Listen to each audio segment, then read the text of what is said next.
Hello everyone! And welcome back if you are returning, but if you're new, welcome.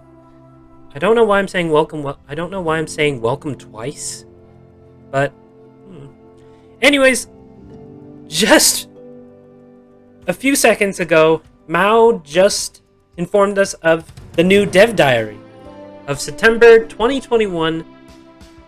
So, I'm excited. Let's get right into it. Welcome to September's development update. As we push onwards to closed beta December 6th and early access in 2022, it's time that our monthly blog posts saw some change. Once we launch beta, Prehistoric Kingdom will essentially be a live game. Because of this, there will need to be some alterations to how we communicate and post our news. Not just to deliver the information you're interested in, but for us to effectively show new developments when they're locked in and ready to present. To help the team achieve this, we'll be creating two types of news updates: Dev Diaries and Feature Spotlights. Oh, that's interesting. But before we read into that, now, a little while ago, they did the beta announcement. I did do a video recording of it, but I prolonged it, and there's really no point to actually do that video now. All I can say is I'm sorry for not actually working on that and actually putting it onto my channel. But all that said, let's continue on to the Dev Diaries and the Feature Spotlights. The Dev Diary. A Dev Diary includes development, insight, community spotlight, and any social media news you might have missed. Arriving on a monthly basis, these will be replacing the previous devlogs. We intend for these to act as a very casual way to keep fans and followers in the loop, discussing what we've been up to and what we plan to tackle next. It should be noted that these usually won't contain any bombshell information, and will instead be an outlet for us to cover more long-form topics, whether they're developer interviews, technical insight, tweaks and changes, and non-spoiler content. By separating a status update from big reveals, it gives us more of an opportunity to maintain consistent communication with the community, while working on bigger updates or content reveals, especially post-launch. So basically what that means is that they're just going to, with the Dev Diaries, they're just going to let us know on some developer interviews, some technical insight, tweaks and changes to what they've done, and they're not going to give us any spoiler content, which, that's fine with me. Feature Spotlight, I know we saw animals, but focusing right on the spotlight here. Feature Spotlights include previews for upcoming editions and content discussed separately within their own posts for clarity and accessibility.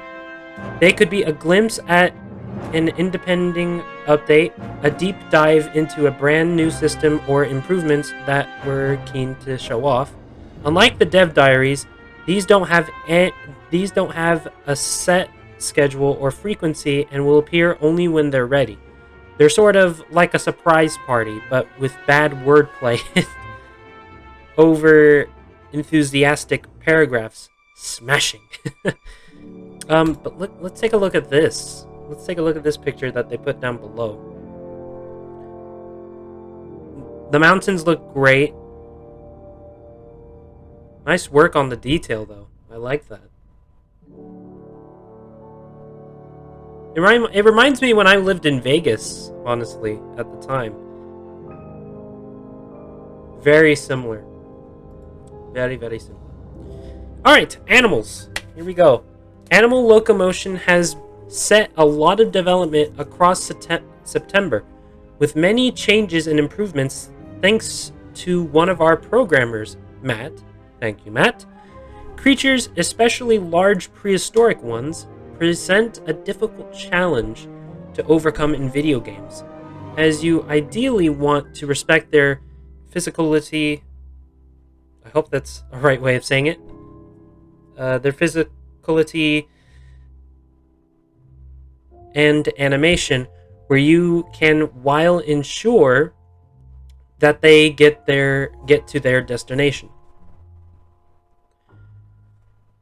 When developing their AI,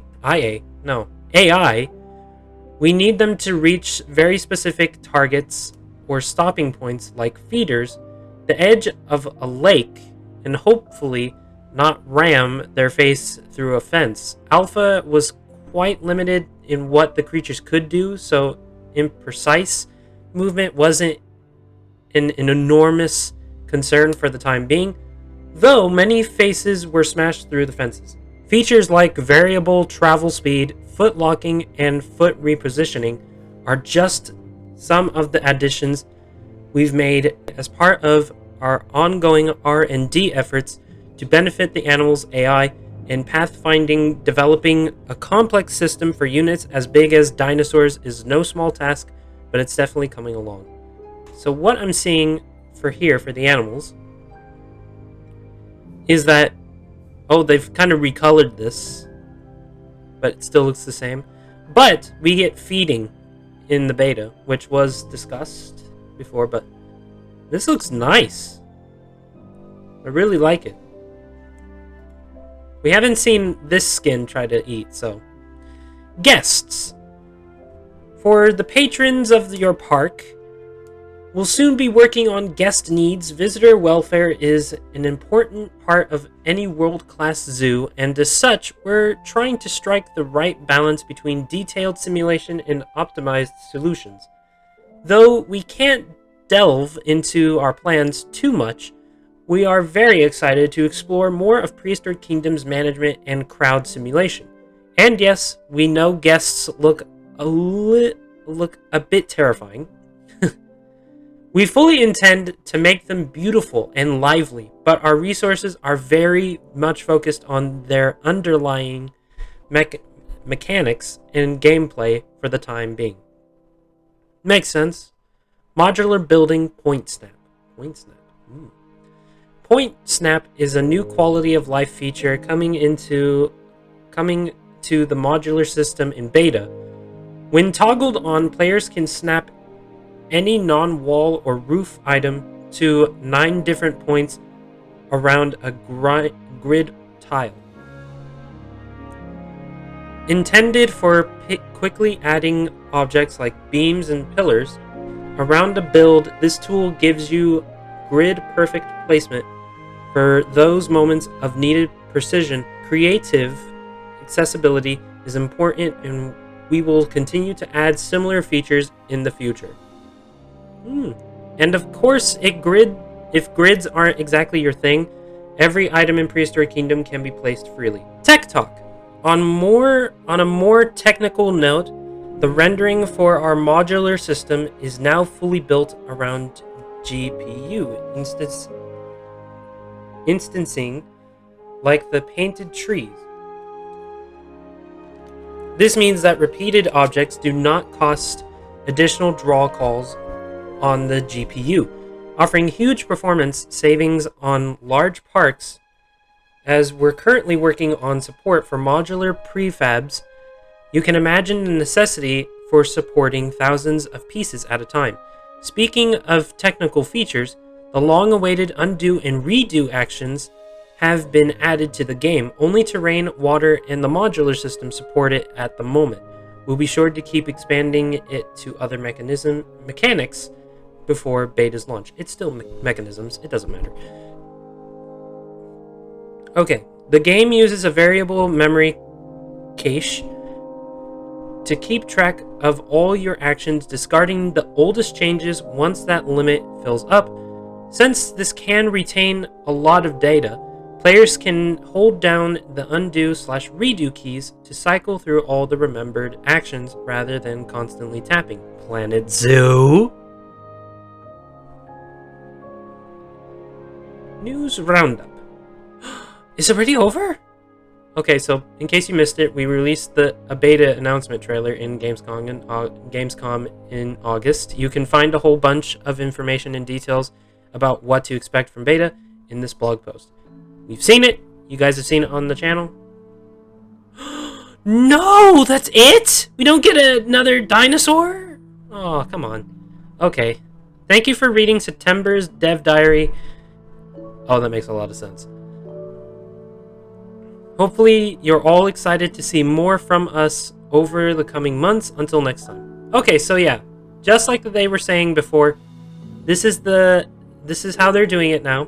So, Dev Diaries are going to be how we just went through. But feature spotlights are pretty much going to show us the next animal. So we're not going to be seeing... Yeah, see? These other ones say devlogs. This one says Dev Diary. So this is only going to be going over... So the Dev Diaries are only going to go over the technical stuff and the interviews that they've had.